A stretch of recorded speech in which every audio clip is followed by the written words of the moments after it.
อายุฮะก็ได้24 วัน23 วันนี่พี่น้องอายุนี่แต่ว่าเฮาเฮียนให้กินอาหารก่อนเนาะให้ไปกินค่ำอาศัยช่วยนุ่มแม่จากเบิดเลยนุ่มแม่ก็ได้อยู่ในนี้แม่นเฮาจะเกลือแห้งเอาเด้อเฮาซื้อหัวอาหารกับประเภทแหลมทองหัวอาหาร152เพราะว่าปกติจะกิน151นั่นแหละแต่ว่าหัวอาหารซื้อมาให้แม่กินซื้อมาให้รุ่นใหญ่กิน152ก็เลยให้152ใส่น้ำน้อยหนึ่งพี่น้องเอ้ยกับอัน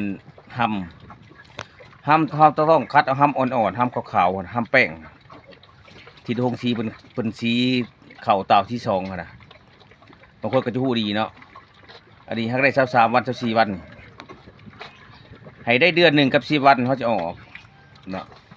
ส่วนตัวสีแดง3ตัวนี่จะเป็นตัวผู้เลยนี่ตัวงามพี่น้องเลยส่วนสีดำน่ะจะเป็นตัวแม่เบิด